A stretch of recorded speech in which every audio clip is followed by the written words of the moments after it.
Hi, everyone.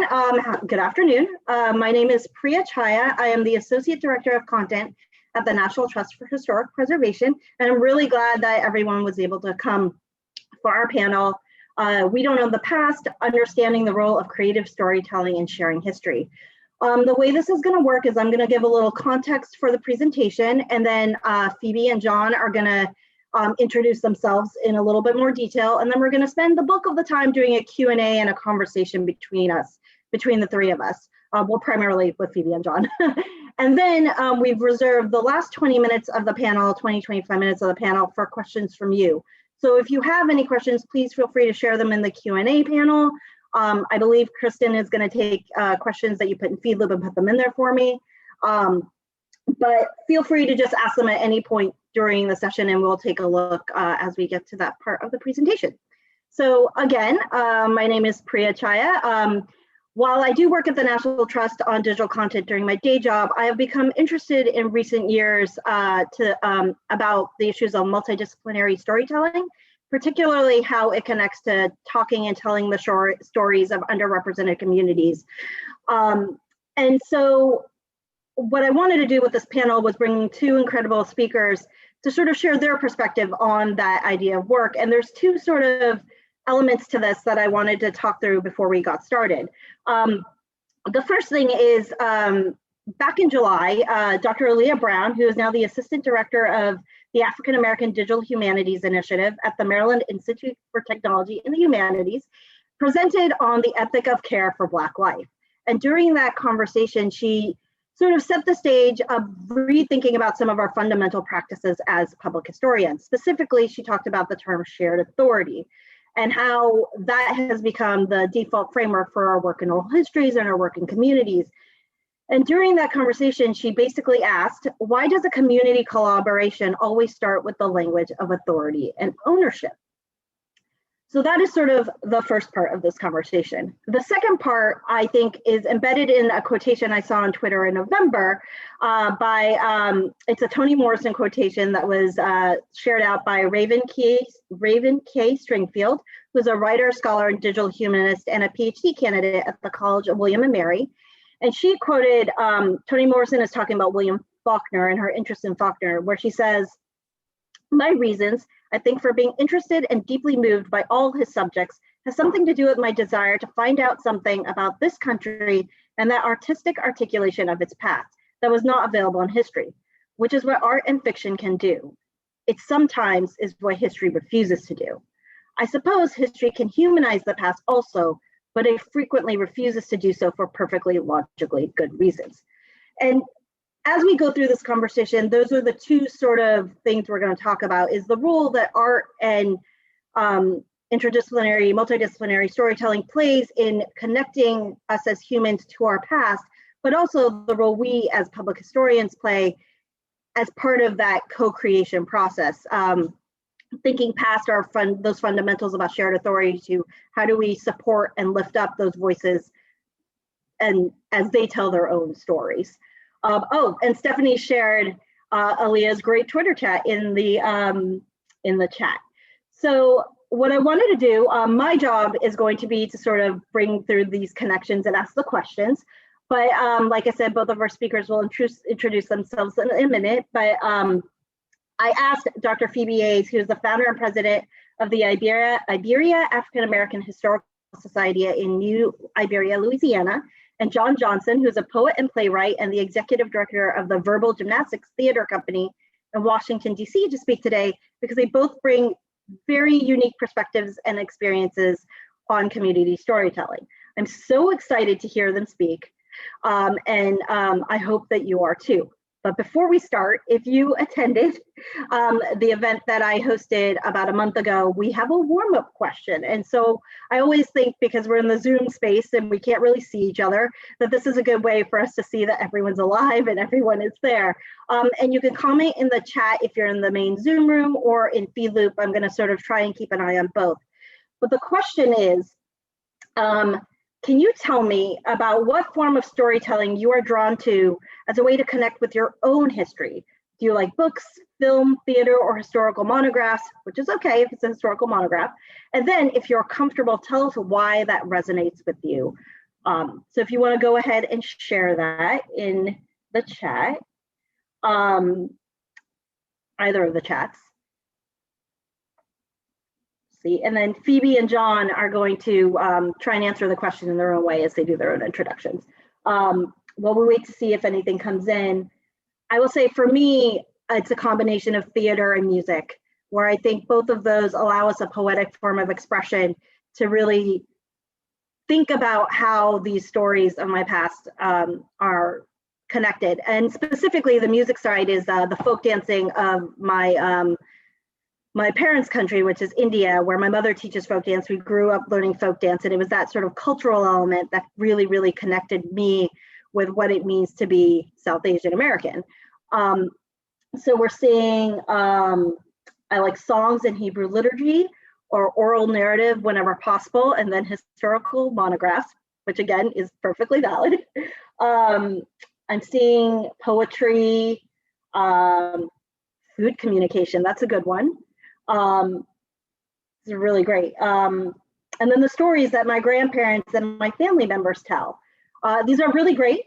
I'm going to have you keep sharing them throughout because I think this is a good way for us to get to know each other. But what I'm going to do next is hand things over to Phoebe to tell us about her story and why she's here with us today. Thank you, Priya.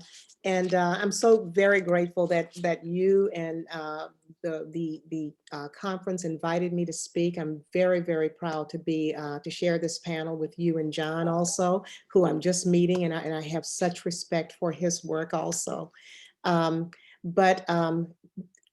I welcome any opportunity to tell the story of my people in Iberia Parish, which is, where New Iberia, Louisiana is situated. I am a lifetime resident, a native actually, of that particular community. So I grew up hearing stories from the elders in my family about who our people were, not just my own family members, but other African Americans. And along the way, as far as being educated by the family, going to school, I acquired skills that allowed me to become a researcher, a writer, in other words, a teacher, a scholar. And in 2013, I retired from my university position as an academic dean and professor of communicative disorders and sciences at the University of Louisiana. I absolutely loved academic work, academia, but I wanted to spend more time in New Iberia with family. And eventually I began to do volunteer work at our local library in the genealogy room. And as I examined the books in that particular section, I found so many books that supposedly told the history of my community, and not one of them shared the history of African or included the history of African Americans from the community. I grew up hearing about our wonderful great Black doctors in New Iberia and how some of them were beaten in 1944. My grandmothers told me this. And but I found a book in the library, for example, that was about the great doctors of Iberia from 1859, I think it was, until 1959. Not one of those books included any Black doctors. I found books about the veterans of Iberia Parish. They were all about white veterans, even though my family has served in wars in this country since the Civil War. And that's just my family.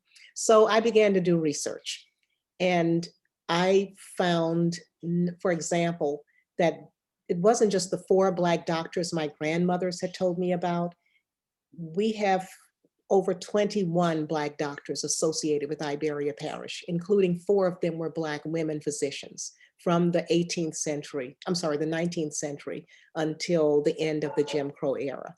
So that spurred me to do even more research and to want to share my findings with my community, because I realized that if we relied only on those books that were written by people who were writing during the Jim Crow era of segregation, we were not going to get the full truth, because those books ignored or marginalized the contributions of African Americans, the experiences of African Americans in my community.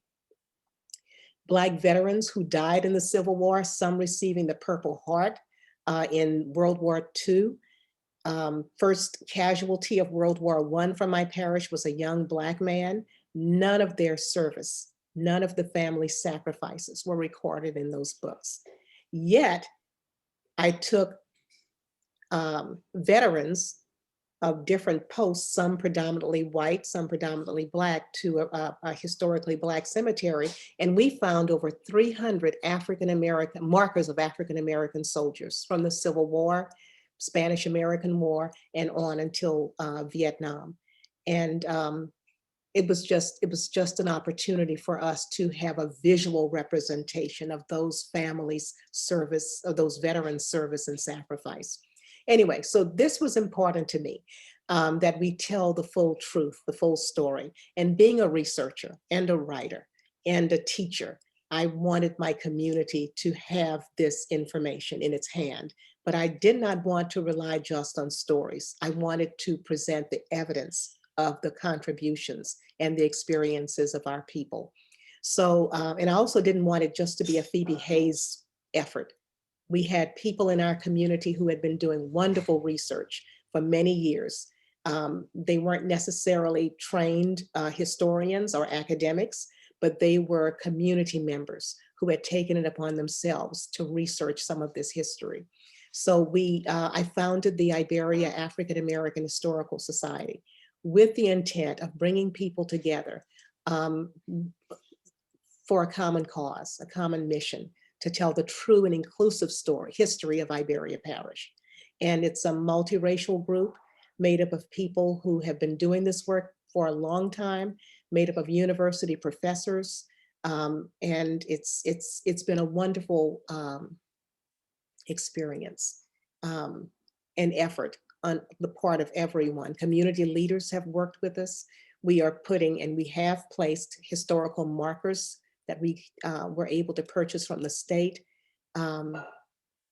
that mark the contributions of many of these people, including, for example, Louisiana's first African-American physician was born in Iberia Parish. And not only was she the first African-American physician, but she was the first woman physician, African-American woman physician, I should say, but she was also the first woman physician of any race to complete a medical degree from a Louisiana medical school or college, because the legislature didn't permit women to get trained as physicians until 1890, I think it was. So I'll tell you more about these stories. I'm so sorry, I told you have to stop me.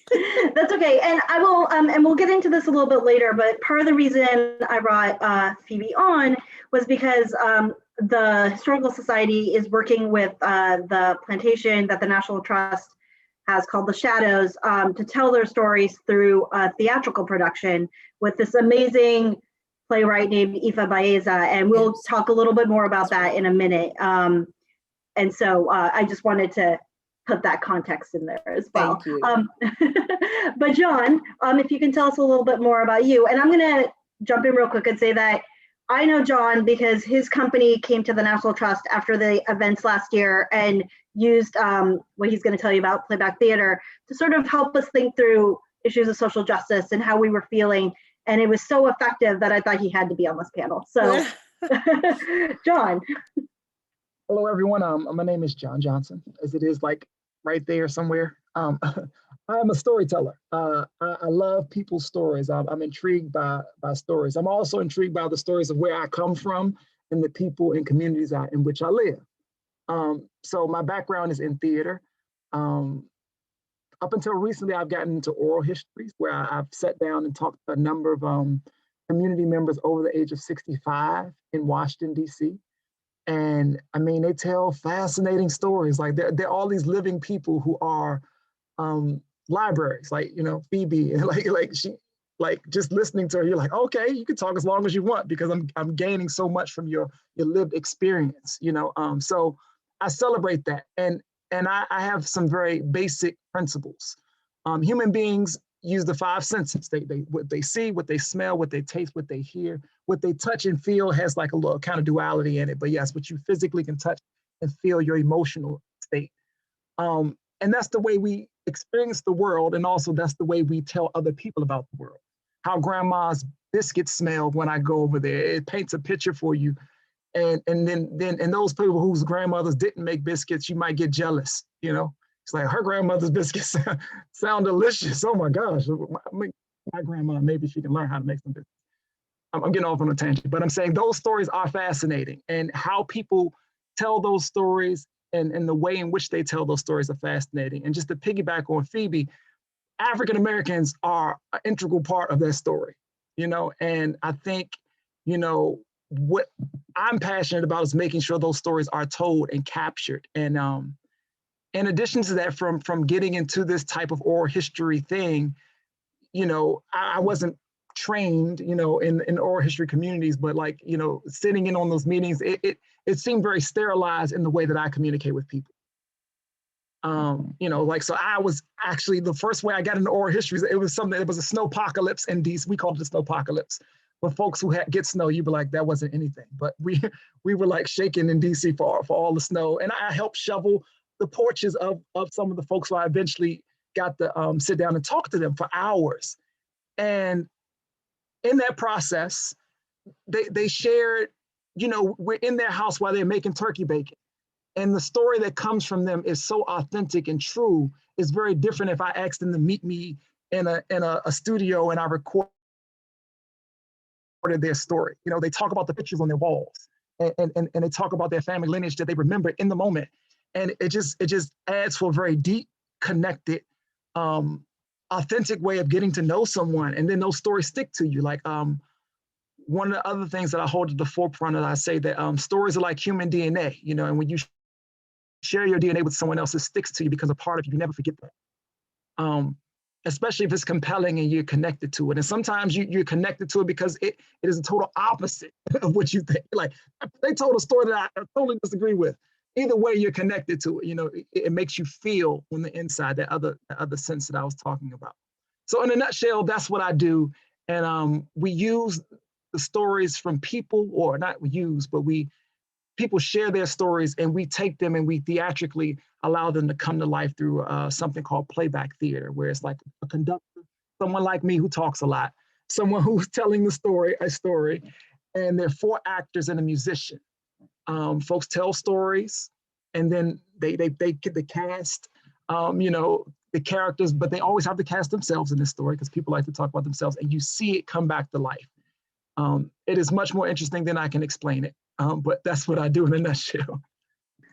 Great, thank you, John. And he's right. If you have a chance, because playback theater happens all over the country, but if you have a chance to see one of these events, I highly recommend it, or be a part of one of those events. I know for my purposes, as we were all experiencing the trauma of last year and hearing our colleagues who are Black experience their own trauma, it was just a very fascinating way to listen in a way that you wouldn't normally if someone was actually talking to you directly. And it was a new experience for me. And I think that leads us into the first question, which is about listening. And I think, John, what I want to know from you is what are some of the things you've learned over the years about the role of listening in the storytelling work you do? And then Phoebe, for you, and maybe this is where you can tell us a little bit more about the project with Ifa Baeza. In what ways is having someone like the celebrated playwright Ifa Baeza enhanced your storytelling process? That is, helping you tell, share, and teach the history of African Americans of Iberia Parish to your community. And I think let's start there. And I don't know, Phoebe, do you want to go first, and then we'll go back to John? As soon as I master my mute button. Yes. Ifa Baeza has been an absolute blessing to the work that we're doing in Iberia Parish. And we will be forever grateful to the Trust for bringing her in. As a matter of fact, we don't want to let her go. We keep thinking of projects that she can help us with. As an academic, I look at things one way because that's the way I was trained. That's the way I write. Ifa has come in And she has helped us to frame the history of African Americans in our community in a way that that utilizes the arts, that we bring these people to life again.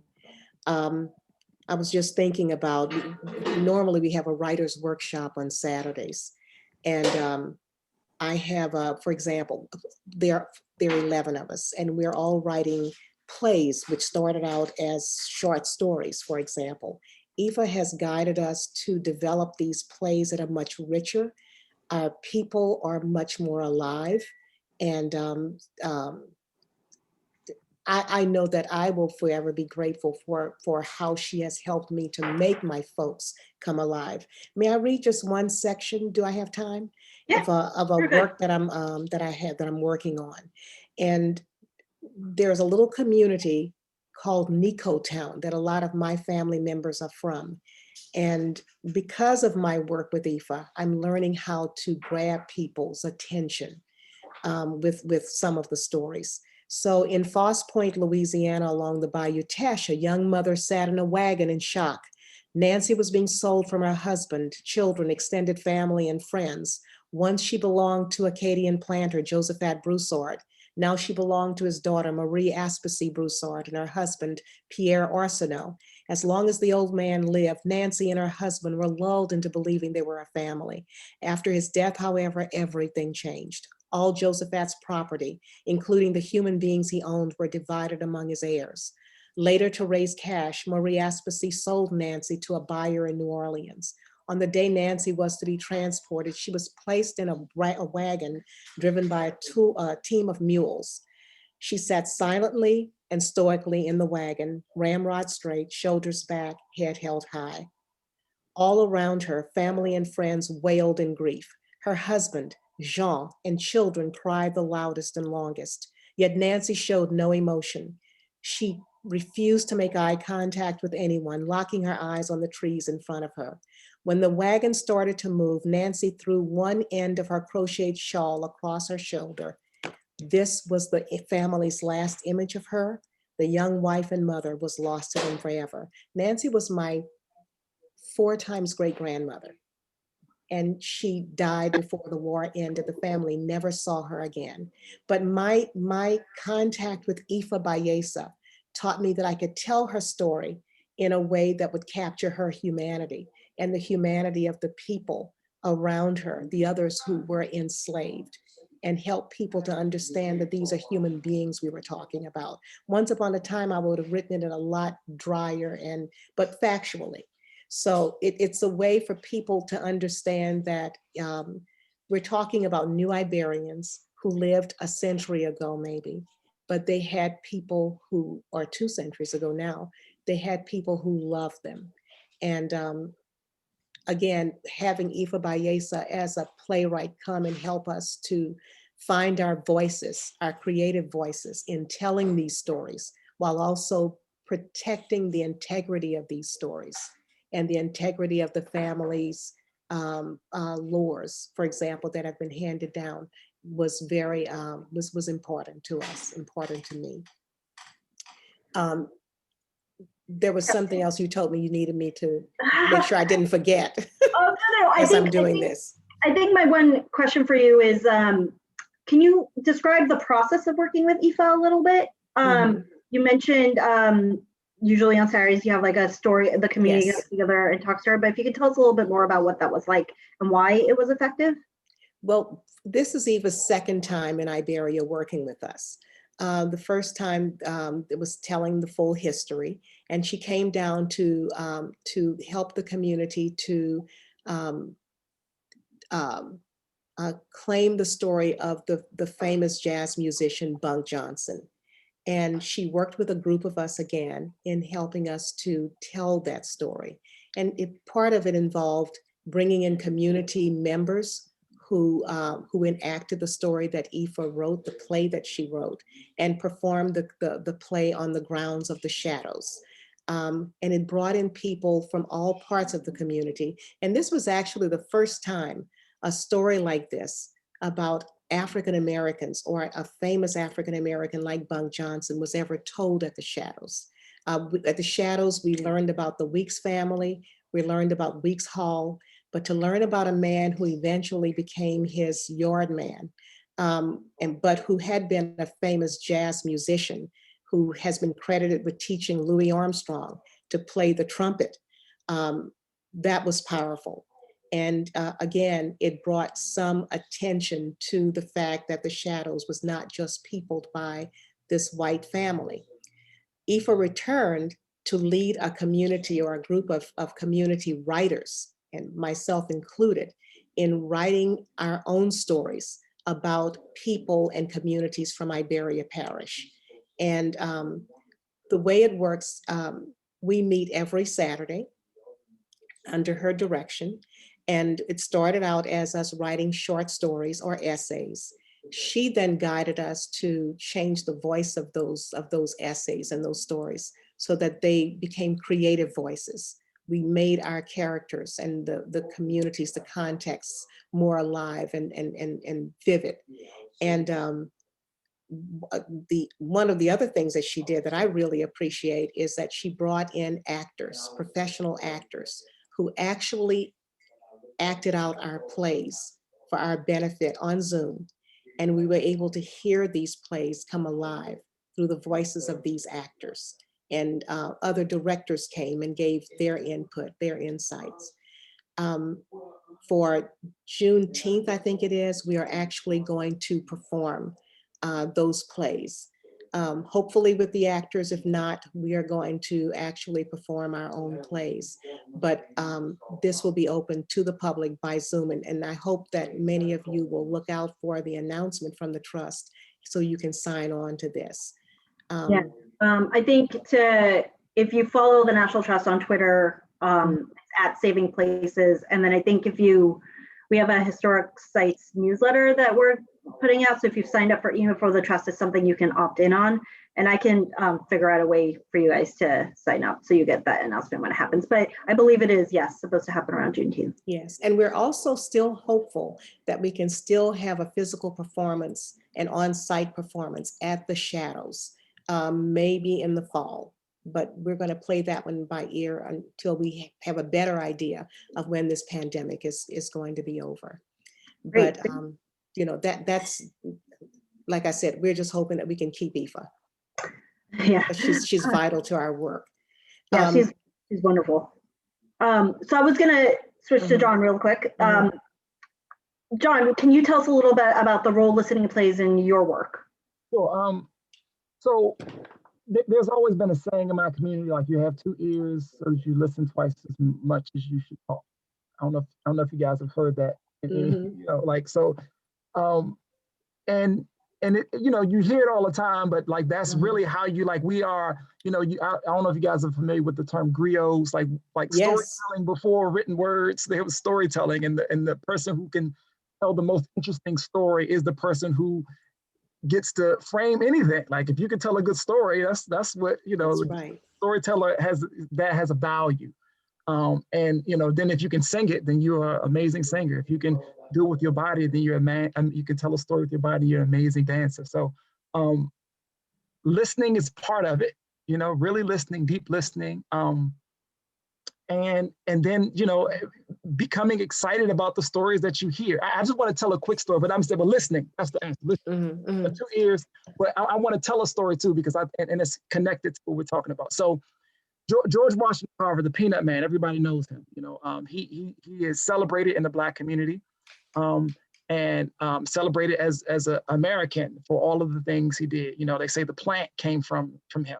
He studied plants. He talked to the Ford Foundation, the concept of putting together a plant. Same thing. You know, these are the oral histories of my community. But what oftentimes that isn't talked about, which is a part of the American story, is when George Washington Carver was a child, he came from a large family. And he was adopted by a white family, and he was the only Black kid, and the white family lived. I don't remember exactly where they lived.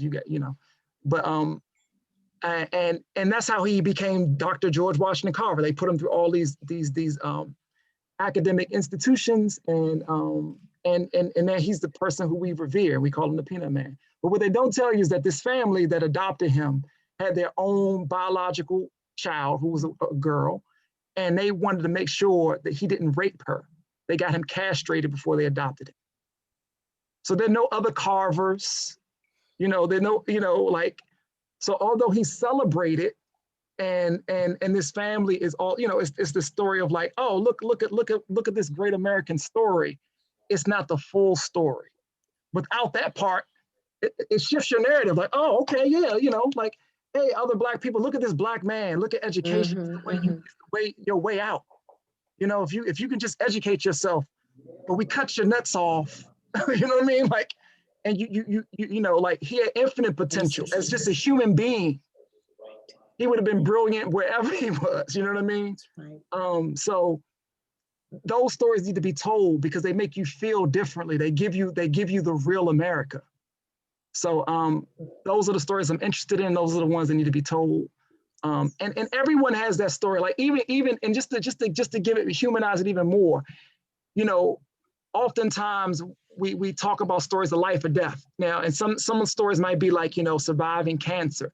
But then there's someone's story where they were on their phone, not paying attention, almost got hit by a car. You know what I mean? Those stories are still valuable, like telling that story is still valuable because we are in a technology age. And they might say, someone might be like, you know what?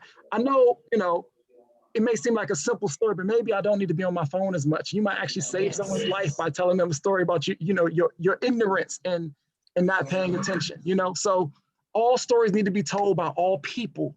And recently it hasn't been told by all people. You know what I'm saying? Not in a way that is completely inclusive and even America has allowed, we have Hollywood and all these other things. So stories of other places in the world aren't even told enough, so that we don't know about other cultures. So I just still feel like we're still ignorant of all that existed, So I'm trying to help with us not be in that boat. So just like I asked Phoebe, and thank you for sharing that. If you can tell us a little bit about, you said a little bit about in your intro, but a little bit more about the process of listening to an audience member tell their stories and how your group then sort of decide, like, it's a little bit of improv, right? Like, how do you decide between using the musical element or using the drama element? And are there factors that include, like, how do you do the listening for knowing what piece of that to then play back to people?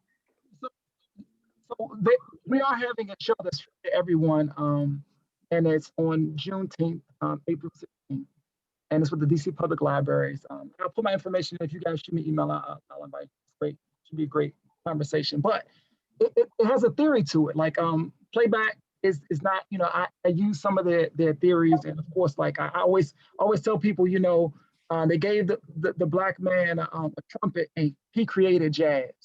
You know what I mean? So it's a tool that I use in storytelling, but it has theory behind it. And the storyteller, it's called playback theater. We literally are playing back your story. We aren't a mirror to your story, but we're playing back your story. We're listening to your emotional state in it, and the beginning, middle, and end of your story, and what it's about. Like, believe it or not, a lot of stories about love and wanting to be loved, like very simple human emotions, or jealousy, or loving someone and they're not loving you back. That's a Black. I feel like that's Black folks' relationship with America right now. We try to love you, America, but y'all not loving us back. You know what I'm saying? And everything. That's just my honest. That's me being just straight honest about,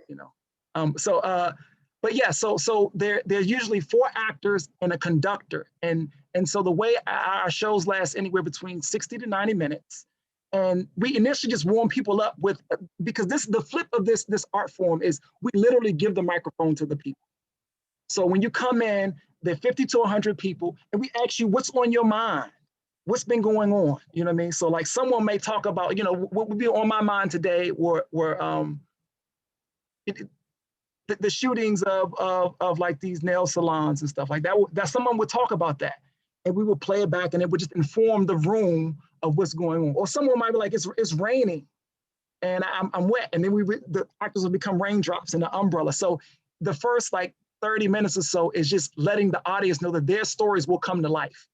You know, a lot of times when you go see stuff, it's already curated and well thought out. We're like, no, the people in the room have the answer. They have the stories that we need to hear. They have the answers, and it's in real time.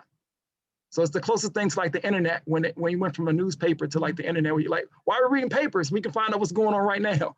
And I mean, you know, sometimes they're themes, so people do come with something on their mind, but typically the warm up, because many people haven't experienced playback before, it's just like, what's going on? Like, how you feel? Some people tell, you know, jokes about eating Chipotle burrito and having gas or whatever, you know, we play those things back. So, and then, you know, once the audience gets warmed to that, we invite you from your comfortable seat, and you come and you sit on stage with the conductor who's been talking to you, and you get to pick from the actors who've been playing back these little small stories. And you get to tell a 20-minute story, you get to cast it. And then you get to we get to see it play back while you sit on stage, and the musician plays the soundtrack of that story. It is quite amazing. Like, and like, think about all the stories we have to tell right now about how we're living in these boxes right now. You know, all the information you get from the backgrounds of people's houses. Like, this is a new thing. It needs to be documented and captured. In addition to the you know, all these hidden stories about all these other superheroes that helped build this country, who still continue to maintain, and are important figures that we need to remember and honor. So I hope that answers your question. Yeah, no, it does. And the reason I wanted both of you to extrapolate a little bit on the process is, I think for us as public historians, as we go out in the world and we start to, at least when we stop being at home, that element of listening and understanding the different ways you can people can have ownership over their own stories, and then your role in that process is really important. So like with Phoebe, Aoife's role was to give Phoebe and her community the tools that they might not know to shape their story in a way that it will be more effectively communicated, correct? And then John, what you were doing, because you're sort of on the flip side, is you are listening to what people are saying, and in the same way reflecting it back and giving them the tools they might not have. You're actually using the tools that you know to give them that opportunity to connect their story to a bigger picture.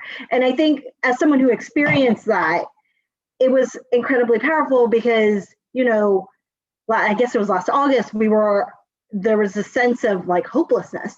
And then as we went through, every other person in the room sort of sharing, you realized you weren't alone because everyone was feeling the same way. And while we knew that instinctively from conversations with each other as colleagues, having that reflected back to us through like the music, which gives this heightened sense of like the way music touches your soul, if I'm being poetic, and the drama where you hear someone saying your words back at you because you can't really listen to yourself talk, it really brought that story and that connection to what was happening to us now to the forefront. And I thought both of those are really useful tools for us as public historians to carry with us as we go forward into our work.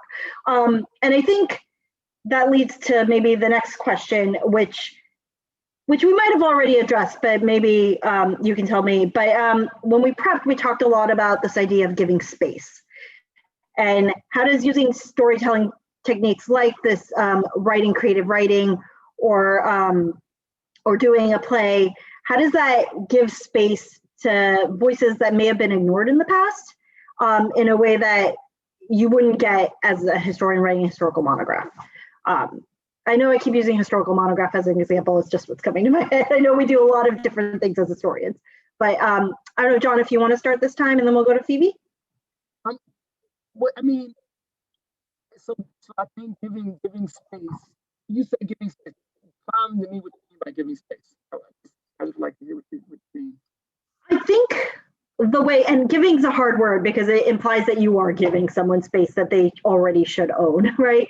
I think it's, instead of us doing our jobs as people coming into a community, it is saying, hey, we are here to help. How can we help you? And I think that's what I mean by giving space. Does that make sense? Yeah. Okay. I guess I'll say listening, like giving someone we all have stories. Like everyone is fascinating. I'm telling you, like if you if you really take your time and your neighbors, the male man or woman, like everyone is like, we all are very interesting people. So if there's the opportunity where you can listen to someone, and I don't, I live in a city, so I don't know if it's different in certain other, sometimes you can walk down the street and someone may, let's say they had a negative interaction with their mate, and it's like a guy walking down the street, he's frustrated. He might stop and, man, and you become like a therapist. You know what I mean? He's not saying, he's just trying to blow off something. He's frustrated about something.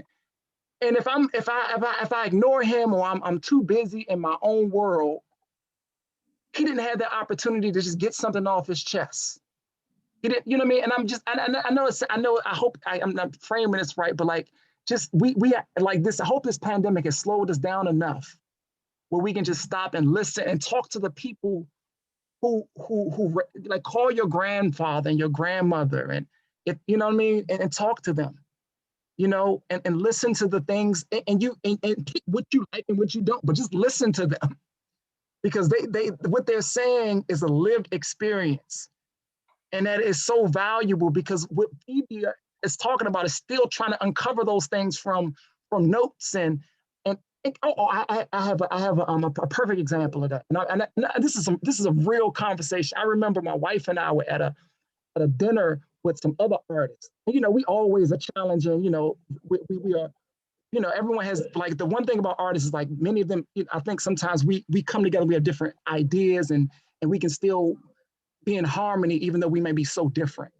And we were just like, there was a woman who I would think she deemed herself to be a feminist at the table.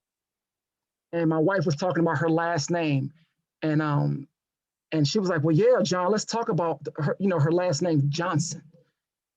And in that conversation, I was like, "Oh, I didn't even understand that she was saying, like, that my wife has my last name." I didn't really understand it in the way that I did, because my narrative is like, "Oh, my last name is tied to some white man named Johnson. I'm not as wed to it as you you're showing, like, my dominance of my last name, the ownership of it going to a woman." When I'm like, oh, like, it was just given to me because my dad's dad was a slave. You know what I mean? Like, I don't have the same, like, it doesn't, it doesn't have the same value that you're even putting on it. And then we had to debunk that to even have a real conversation. Yeah. And I think, yeah, no, that's great. It's the idea of context, right? Is that, and maybe this is, and Phoebe, maybe this will help with some of the things that you might have to answer, is that we are coming into a situation where we don't know where the other person's life is. We don't know where they're coming from. We don't know what their background is. And for us to come in and say, tell us your story, is not limiting, but it's not the right approach, because until they tell, or like come in and tell them how their story should be told more correctly, is not the right approach. They have to tell us their story in order for us to help facilitate communicating that out through a mechanism that they might not know. I think that's what I found valuable about what you just said. One other thing too, one of the things that I did as an oral historian is, oftentimes, like a reporter approach, you come into the community as a reporter, I always gave the folks their story back. Like, here it is on a thumb drive, so you can pass on to future generations. Because one of the things, in particularly in my community, they talked about is, they always talked about elders telling, they talked to their parents when their parents no longer could tell stories. Like, their speech was slurred. And it came from, like, looking at their picture, like, this is my grandfather, but yeah, I don't know too much about him, because when I really tried to talk to him, it was too late. They were on their deathbed. And so I was like, so you're telling me the story right now while you still have all of your faculties about you. It's important that you put it on this digital, put this on this thumb drive. I hope they don't evolve, because then we have to find some conversion of a thumb drive. And now you and give them the physical transcript and say, put this somewhere so that your future generations, or you, can go back and look at what you said. Look at the stories you told.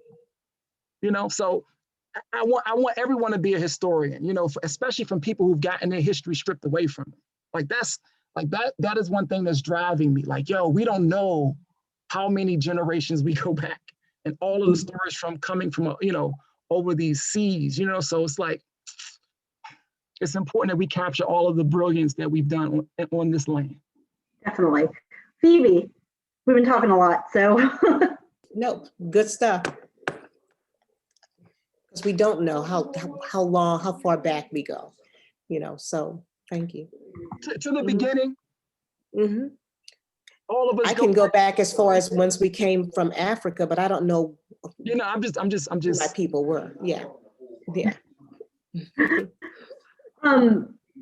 Phoebe, I did want to make sure that we spent some time, because I know you want to talk a little bit about the importance of collaboration and partnerships in this work.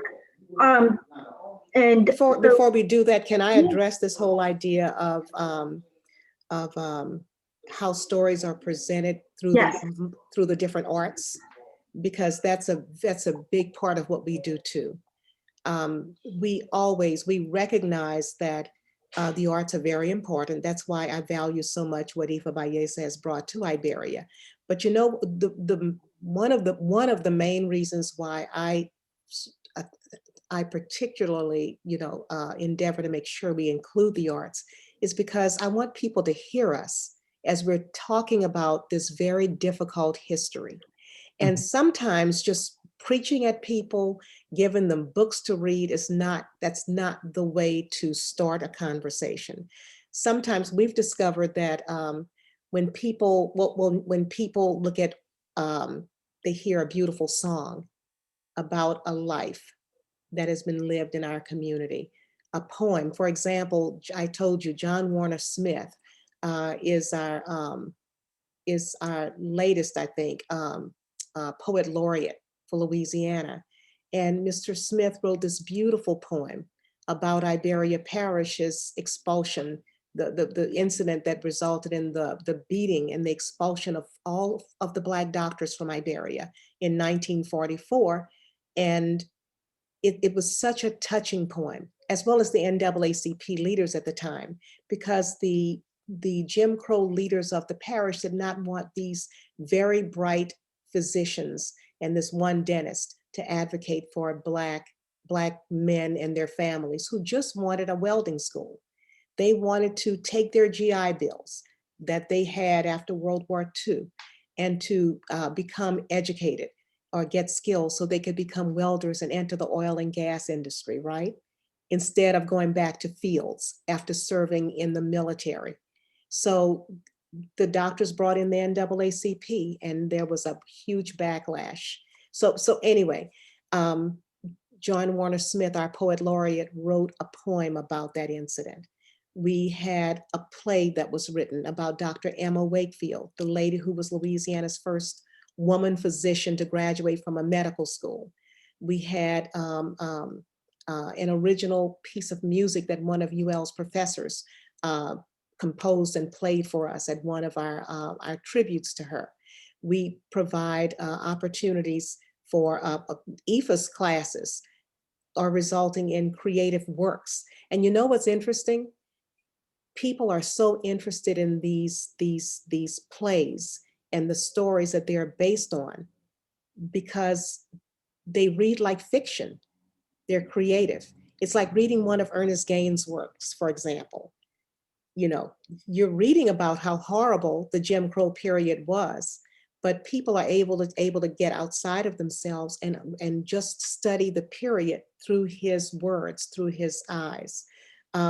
So art allowed people to kind of separate themselves and just to appreciate the product, appreciate the story that is unfolding. So that's very important to us. There was something else you had asked me before I went into this discussion about the arts. You have to forgive me. I can't hear you. Sorry. No, that's totally okay. I knew that you wanted to tell us a little bit more of that past. And I included, I think it was the correct poem by John Warner Smith. I think there's a reading of a recording of him reading it. And I put it in the chat. And I think, Kristen, you can put it in the feed loop for us in case I missed it.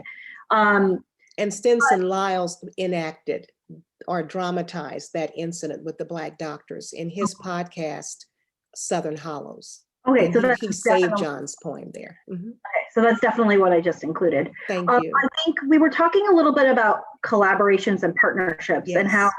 how that when we're working on something like this, how is that relationship built and what works and what have you found has worked? I think that because people, in Iberia as well as in surrounding communities and organizations, they recognize the work we're doing is based on good research. They have approached us to form partnerships so that we all embrace the mission of teaching the community about this history. So the Trust is a wonderful partner, the National Trust for Historic Preservation. They reached out to us and invited us to establish residency on the second floor of the Shadows Visitor Center. And Pat Kale, who is the director of the Shadows, and we re-envisioned this second floor as not just being in an office space, but to convert it to a resource, cultural, educational center where the community can come and learn about the history. We're going to pull documents, primary documents, and house them there. And that is going to come about because the University of Louisiana has formed a partnership with us, the history department, and specifically the Gilbo Center for Public History. They're purchasing documents for us related to African Americans in Iberia Parish. So if people want to go and study about or see pension records, for example, of some of the Black veterans of the Union Army who came from New Iberia, they can come to our center and actually see those documents online. Primary documents like probate records from former slave owners, we're going to have housed there. So this is going to allow us to connect the community with the history, especially those 360 Africans who worked on the Shadows and the Weeks plantation at Grand Cote. Our effort is also to reunite families, to identify the descendants of those 360 individuals, many who still live in Iberia Parish, who have no idea that they are descendants of the Shadows, former enslaved persons. And why? Because the history of the Shadows has always been told from the perspective of the wealthy white family that owned it, never from the perspective of the enslaved persons who gave them their great wealth. So thanks to the Trust, thanks to the University of Louisiana that is partnering with us, even the plan is to provide us with a graduate assistant so that we can do even more research and teach the community even more about this history. We're able to make some things happen. We're working with local museums so we can have more truthful and expanded exhibits about that history, as opposed to just talking about the Acadians or the Spaniards. The Africans were here before both groups. And so it's important for us to, like I said, to tell the true and inclusive history of Iberia. And these partnerships are going to allow us to do that. That's awesome. And I am really excited to see how your work with the Shadows plays out over time. I know it's a process right now, and it's with COVID, it's been a little bit challenging. COVID stopped us from moving forward right now, but we'll get back on it. Yeah, so I'm excited to see how that goes. Before you go on, can I mention one more thing about our society? Because I keep forgetting. We didn't, as I said, want this to be just about stories. We wanted people to understand that what we teach is based on it's based on primary documentation, good research. So one of the other things, this gets back to your point, Priya. We have to own our history and our stories. And so again, I'm an academic too. One of the things we also do is we put out a journal that consists of articles about the history of Iberia, things that no one ever thought about putting in print.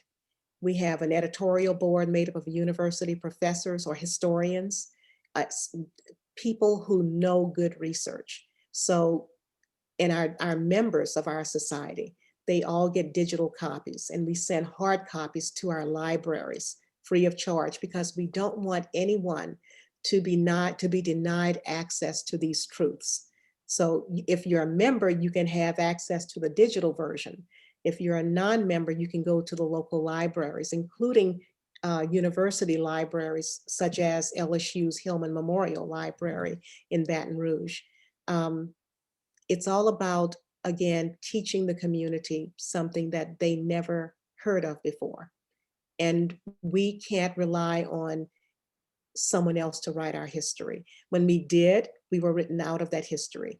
The only time African Americans were mentioned in the books that I found that were written in previously, we were listed as coloreds, Negroes, slaves, servants.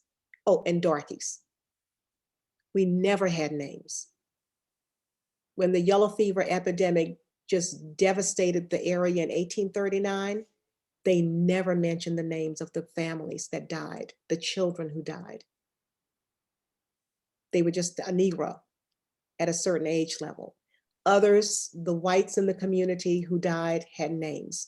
When the huge hurricane, I think it's Last Island, that huge hurricane, I think 1856, I may be off there, that resulted in the death of so many people. And there were Africans who were enslaved and who saved the lives of children. Those Africans who died never had names. Even though they were heroes, we don't know who the people were, the Blacks who died in that hurricane. They were just the servant of Senator so-and-so, or the slave of Mr. so-and-so. So what we want to do is to give people names, situate our people within the history of our area. It doesn't matter if there was a disease or a hurricane or a flood, it doesn't matter. Whatever happened impacted Black people. When the Union Army occupied New Iberia in 1863, and they occupied the Weeks family home, the Shadows, the only thing I ever heard about is how angry Mary Weeks, the owner at the time, was about having General Nathaniel Butler and his men in her house. She was so, but no one thinks about what impact that Union Army had on the Blacks who lived in Iberia. My ancestors, the impact was they freed themselves. When the Union troops would march up to a plantation, the Blacks followed them.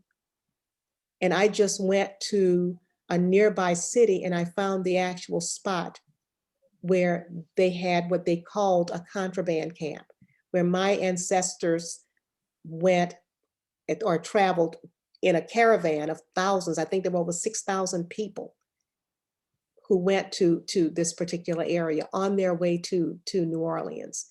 And I know all of this because I've pulled pension records, because my grandfathers, who were only teenage boys, they joined the Union Army, they joined the Union Navy, and then they returned to our community and they built what became historically Black communities. None of this is in any history books or any accounts of Iberia Parish. And so we are able now to tell those stories. Yeah, and this is pretty amazing. John, did you want to say something? I just want to say that's beautiful. Yeah, yeah. Absolutely beautiful. Yeah, it's pretty amazing. I think what you just said is a great example of how, exactly like you said, you're owning your own history. And then through this work with Ifa Baeza, you are spreading it to other community members in a way that's accessible, whereas the journal and the source material, not everyone's going to go and look at it. And by creating your own public history, it makes it all that more relevant and connection to not just the Black community there, but everybody else. And so I think, bravo, that's so awesome. And thank you for sharing that with us. John, I don't know how partnerships play into your work, because obviously I know that you go to different organizations and you play back. But as someone who is partnering with people to tell their stories, can you give us a little bit more about your perspective on that? Yeah, I mean, I think the art form that we do is like current storytelling for people who are living and talk about their own lived experience. I think this is a wonderful opportunity now with technology. Like, we're all sitting at our homes. You know, some people might have on sandals and be barefooted, but now we don't have to go to a particular place and still get content. You know, the internet is amazing, and and just the way the voices that are recorded. So it's really just opening up the spectrum of whose voices are important. Like I remember, you know, reading, my nephew was a history major, and I was like, I used to, you know, like look through his books, and I remember stumbling upon, it was like only the captains from the ships that got, were literate, they would talk about the people they bumped into during their explorations. And I remember, I think in the book, it talked about a captain was asking a native person, like, hey, where'd you come from? And the native person was like, I grew here like the trees. You came from some other place. Like you're the one who came over here on a boat. Like we've been here. We've been here. And so like that story is not being told. Like, so, and part of that is just giving people voice. So, I want to talk a little bit about like, and playback theater is a live thing. Like it was 100% live. Like we would go into spaces, and that was just such a powerful thing, because you don't know if the person right next to you is going to actually get up and tell a story. Like the stories will come from the people who attended, and the stories are equally as fascinating and amazing. But we switched to doing it online, and like you said, Priya, you still found it impactful. It took us like 6 months to even figure it out, because we lose something from being on these digital platforms too, but we also gain the fact that they can be recorded forever, and people can go back and look at them, because not everyone's going to go back and pick up the book like we did before. So, figuring out other ways to tell stories, the creativity, how it's merged with technology is also very important now. In addition to giving other people opportunity to tell stories, like making sure that we capture those stories and we celebrate it and retell them and retell them and retell them until they become just as important as, Shakespeare's stories. Because they are still stories of love and of pain and of survival and resilience. I think it's just really important. That's great. And before it's 2:33, so we have a little bit more time before we go to broader Q&A. So if you have a question, feel free to ask it in the Q&A section.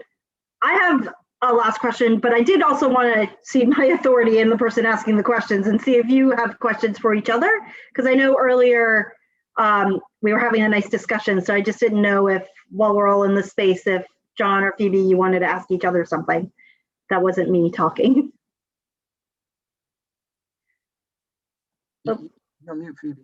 I'm just enjoying this presentation. I'm learning a whole lot, especially John's use of his focus on language and live performances. I don't know how I'd love to see how it works when you do your events, and just to see how, so when someone participates in one of your events, it's in real time, and are people usually reluctant to perform? So a few things. Institutions are always concerned about it because they want to control it. So I think that's a part of the narrative that's being switched. Sometimes they'll say like, I want the CEO to talk first. We're like, all 100 boxes are equal boxes. Whoever needs to speak needs to speak. You know what I mean? Like people will, when prompted with the right questions, and there's enough trust, people will talk. Like, especially when we're in a room together. And that's what I'm saying. Like, the one thing about this pandemic, you realize it's a lot of effort getting yourself ready. You gotta go shave, you hop in the shot, you gotta do all these things that we do every day to go, now we don't do it as much. Some people still have to do it in certain ways, but when you get to a space where other people there, we have something called limbic resonance, where we feel like it's the idea that like when a violin is the chords on a violin vibrate, all the other violins in the room vibrate too. Human beings work the same way. So when we get in the room, it's a special thing. Now we realize how special it is because we can't do it anymore. We can't do it on the level, and people are craving to do it. But from that, it is really just a storytelling session where whoever is moved based upon the conversation comes up and they tell a story. And usually, in order for you to do that, it's a true story, as long as you're telling your absolute truth. And it is such a powerful thing because you're connected to that person. And so again, I will put, April the 16th is when we have another show. So I will pass it along to folks, and maybe you can get out this, you guys actually experience. And the people who come, you know, you might be like, I should want to come and see, but you may also end up being a person who tells a story because of someone in the room, someone says something. And this is one thing that I think I need to say that I think is important. The idea that the answers are in the room is very important in our practice. You have the answers are in the room. I don't know who these other 50 people on this call is, but like from this vibration and our exchange, people either agree with certain points or they don't. And if we have another conversation, we would get to a truth. So, and my example would be, let's say we did playback theater and someone from the audience comes up and they're like, I have a story. America's crazy because they let women into the workforce. They say something like that, and something where I may personally disagree with that. I do, you know, and my job is still to honor that person's story as long as they're being truthful, you know. And then the explanation might be because my mom stayed home and raised me, and I'm so grateful for that. I am who I am today. Well, what happened is another person will come up from the audience and say, well, my mom's an astronaut. And because of her, you know what I mean, I'm the person who I am today. And it gives balance to who we are. And the ignorance of what's going on in our society that hurts us so much begins to stop because you see the human in everybody and the mistakes that people make in everybody. Like, so it is a very connecting art form from telling your truth. And yeah, so that's the best way I can explain it without, you have to experience it to know what I'm talking about. So I love the idea of like the violin string being strummed or whatever, and it triggers the other violin strings. That's what I see, what we do when we have these public talks in the community. And it's usually multifaceted, where we have the arts going on as part of this. But these public talks, you have people that are nodding, they know exactly, and it doesn't matter black or white, you have people who agree, who come to understand what the points are that we are trying to make as we tell this difficult history. We have people who, black, white, it doesn't matter, who never heard of some of the things that we're bringing up, we're discovering, and they're very grateful. And I'm talking about the community, the people that come for these events. So I've never, except once, I've never experienced, as someone asked me, pushback, because the folks that come there, they understand. Even if they start out not really agreeing, they understand, because who can deny facts? You know, one gentleman, I said the one, when I did a presentation, he said, well, you know, you all keep saying that the slave owners got everything for free, you know. He said, but they had to pay, they had to buy them. Nothing was free. They had to buy them, they had to clothe them, they had to feed them. And I'm thinking, I've never heard anyone use that as an argument, you know, for sympathy for the people who enslaved other people. But there are just some people, it's like that's where he was. And of course, I didn't have to say much because the rest of the audience basically took over, you know. But you're right, it's about people coming to an agreement. The thing that I had the most problem with as I started this was reading these one-sided texts that made it seem as if they were truth about my people in Iberia. In other words, we never contributed anything to Iberia. We never experienced anything in our community. And that was something I just couldn't let stand. And that's what always motivated me to do this kind of work, you know, at home, because otherwise we just let a lie stand. And that's why I think, you know, the idea of people taking ownership of their own stories. It's the story I told about Nancy. Nancy is my 4 times great grandmother, but I've always heard about her sitting in that wagon and throwing that shawl across her shoulder and refusing to cry, refusing to let anyone see her break, right? Even though everyone around her was crying. Now, whether the story is true or not, she was absolutely sold, because I have the court testimony of the former slaveholders' children talking about her being sold. But the idea of that shawl going over her shoulder always stuck with me. That was so, I don't know, it was just so powerful of an image to me. And it was the family's last image of her, you know. But again, when you listen to an Ifa Bayesa, the whole idea of Ifa basically tells you honor the stories that are handed down. And if you can find the evidence to back them up, that's wonderful. But the point is, it's those people's story that we have to capture. So that is a lovely way. mhm. That's just, you are the stories that are handed down. Yeah, you honor those stories. Um, And can I say this? I always got caught up with finding the evidence. no, So I mean, she calmed me down. and that's the interesting thing about using art like this, is that it's ephemeral. But well, maybe ephemeral is not the right word. It's subjective. Mhm. Subjective in that, yeah, as historians, we're trained to think about the evidence and think about the fact, but for public history, the emotion is sometimes separate from that. Like what people believe and what they've been told through family history is sometimes just as important about thinking about history today, even more so sometimes than the evidence itself. And especially for us as people of color whose stories have not always been captured, right? And for us, our histories were always told to us from our parents or our grandparents and stuff like that. And I've been thinking a lot about this. This is a major segue, not segue, but like tangent. But my parents have lived in the same house for 30 years. They just bought a new home in an over 55 community. And for me personally, it's a little heartbreaking because no one knows the stories about the house except for me. And so I've been spending a lot of time in my head thinking about like, okay, I've got a couple months. How do I write that down? And how do I keep that so we can tell my nieces and my nephews about why the space that they came to for the first part of their life was so important to us? And only I can tell that story. And so that's a very weird tangent to this, but I thought, and then the other thing I thought was really interesting about, not interesting, but important to emphasize from what John and Phoebe just said is the importance of trust, and trust in this work with the partners and the people whose stories you are telling, and how important that is to making sure that they're preserved and the stories are preserved and saved. And I just wanted to highlight that. We have some questions for the last 15 minutes. Let's take a look.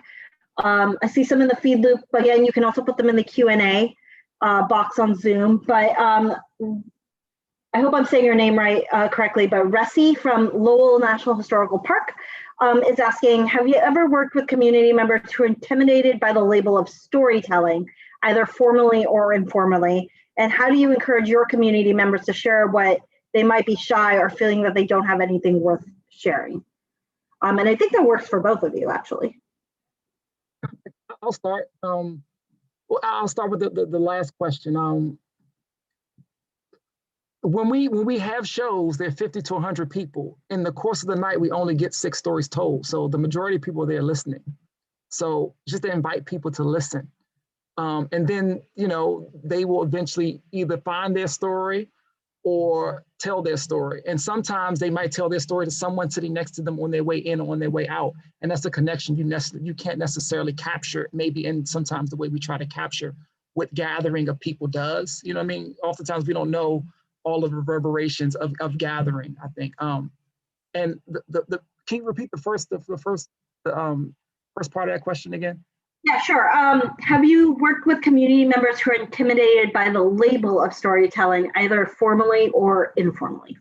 Yeah, sometimes it's also language, you know, like some people might say, come and report, you know, like history, like might say, come tell your history. Like, I think sometimes you need to find the words that work with a community. Like if there's, you know, DC, we have a whole bunch of like a whole different dialect that sometimes it may even slip out when I'm talking to folks that I know is foreign to you. Like I might, if there's a young person in my community, I'm like, man, come rap to me. You know what I mean? Like, it's like, come talk to me. So if we came up with a come rap to me session, you know, it will bring a certain group of people who understand that language. So but I don't, you know, just based upon, I hope that answers that question. I was thinking the same thing, John.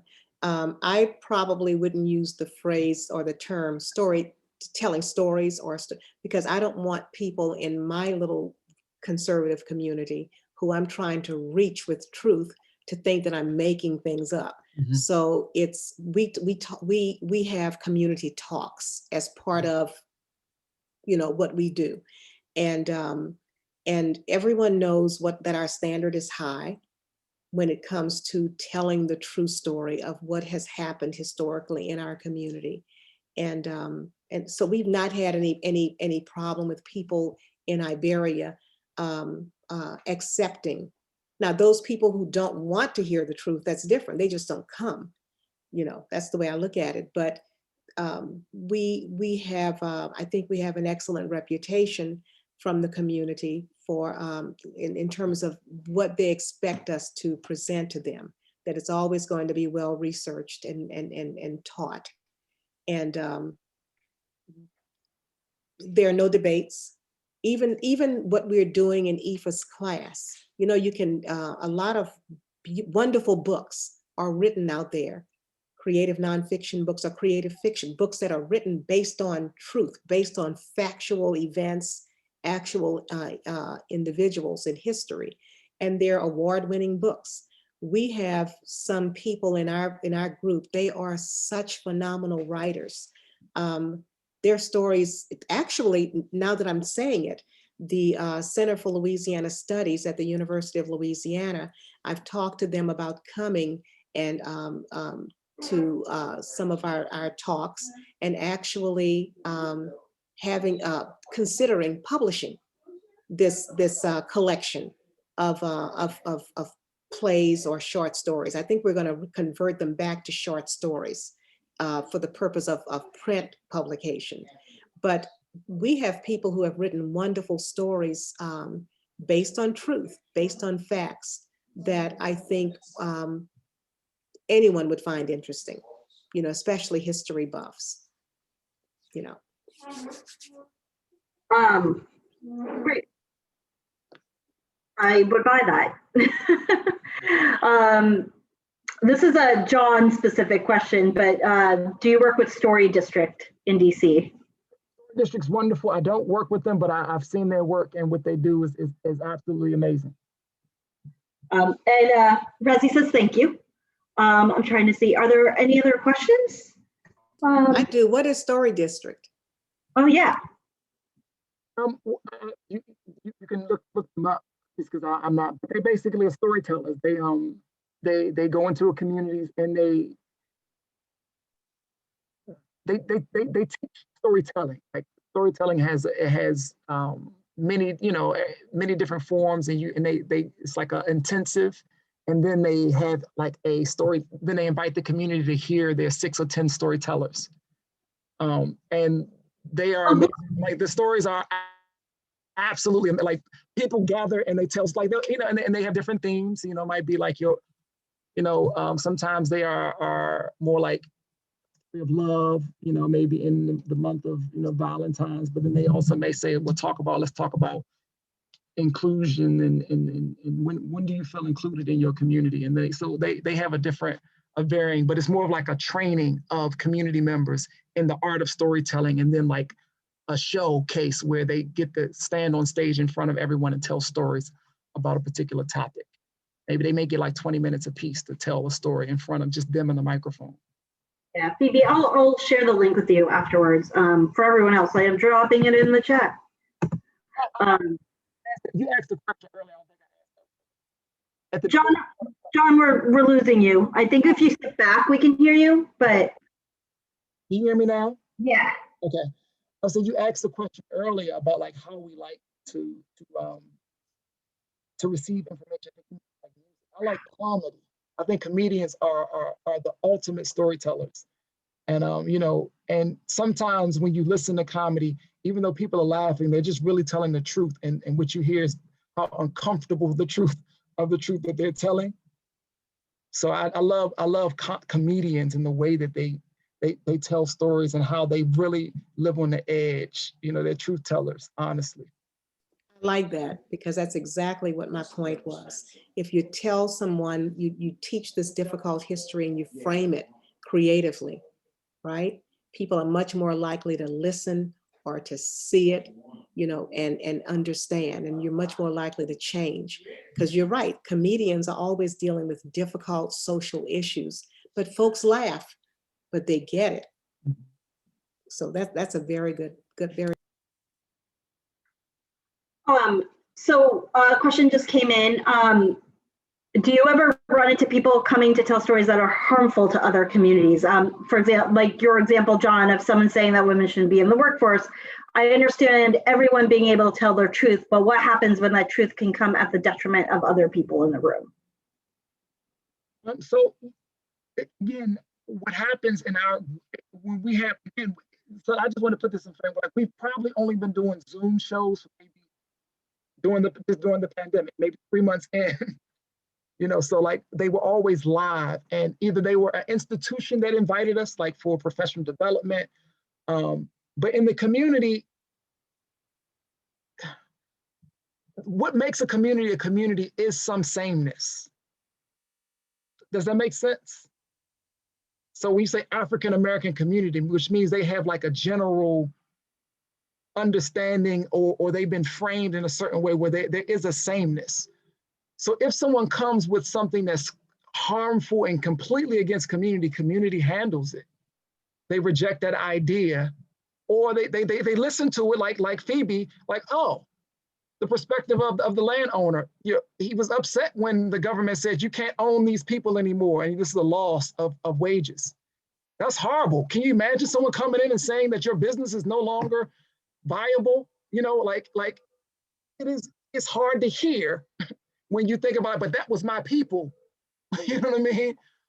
So sometimes those stories just still give perspective, and it's painful. And then the community gets to hear that and is inspired to change or to address it. And then sometimes then the counter story is one of like, well, yeah, my ancestors were owned by those peoples. Now we own our own business and we're very successful. And it's just so unfortunate that, you know, like that this is a part of our struggle. But yeah, let's talk about it. You know, so it's not, the community balances it out. Like it's the trust that in the room is the answer, and in the room is control. Like that's what makes it a safe space.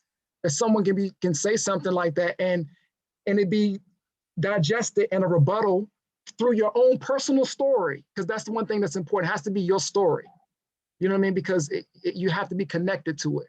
Like, and I think that's what Phoebe, you know, I know you talk about being factual, like you have to tell a true story about yourself. Now your perception of it may be different than mine, but like that's what makes it, that's what gives it its foundation and truth. And then it's a community discussion. It's a real discussion. And that's what I'm saying. People are always fearful of that, of like, oh, what happens if someone comes in with when it's in the community, when we actually go into those spaces, the room is, they are the authority, the you know. Yeah. May I say something to that too? I mean, do we have time? No, we got 6 minutes. I just want to give an example, because it's not always just oral. And I'm just thinking about this. In my hometown, which is a conservative, it's a nice little community, but a conservative little community. But, you know, people are teachable. And Phoebe, can I ask real quick? When you say conservative, what do you mean by conservative? Politically. Okay. You know, people have their way of looking at things because they were taught incorrectly. And anyway, that's another story. History incorrectly. But we have a newspaper, one little newspaper. And over the years, remember, I grew up here. I've grown up reading from childhood, reading letters to the editor. So it's not just oral exchanges, but letters to the editor.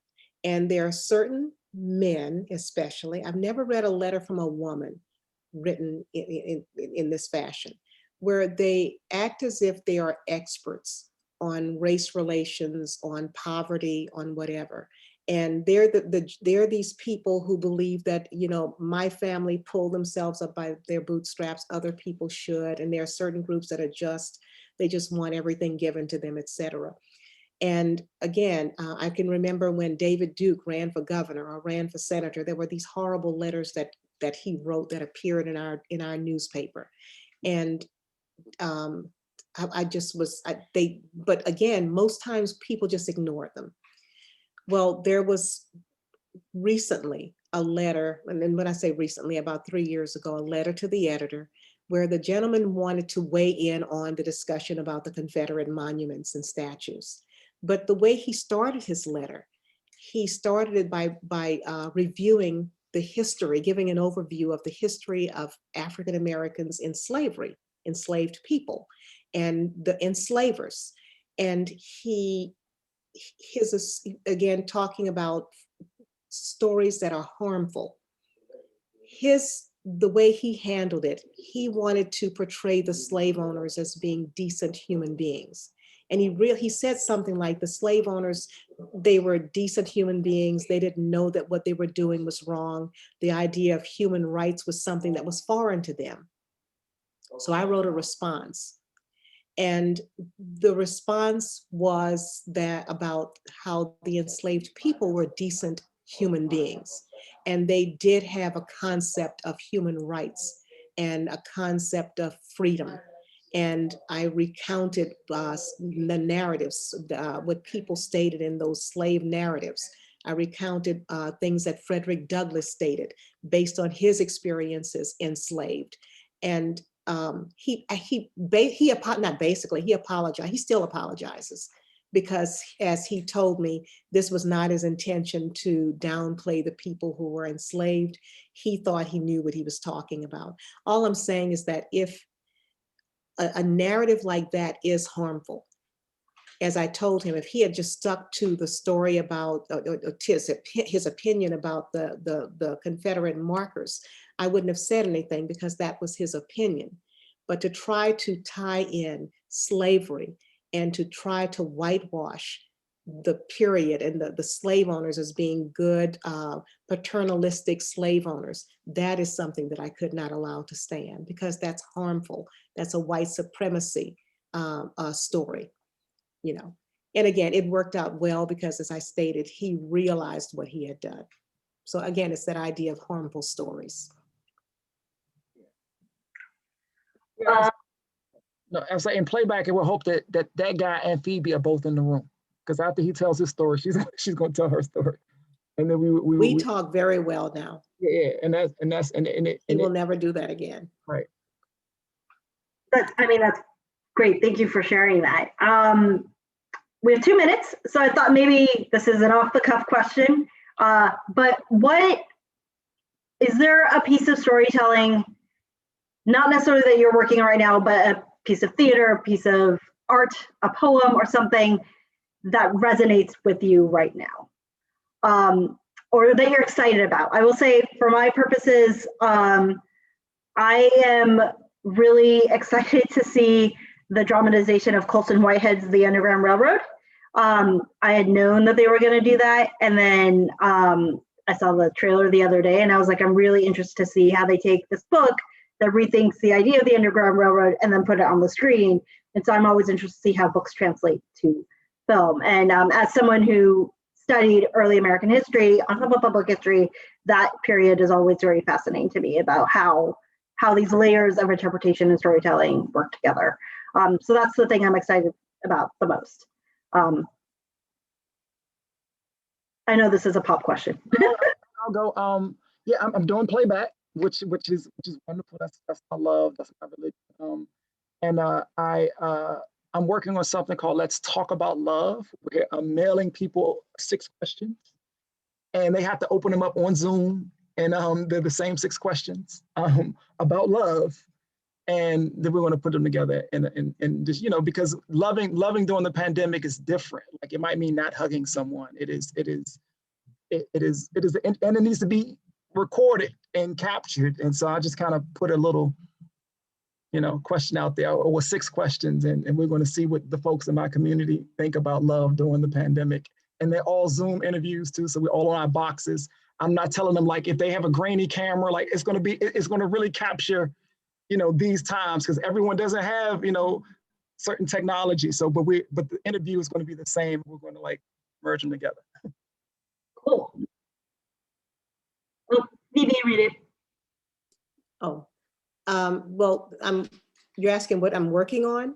Or no, like, 2 things. Is there a piece of art that's connected to history, or a piece of art generally that you're excited about? Okay, that I'm doing, right? It can be I'm writing. You're doing.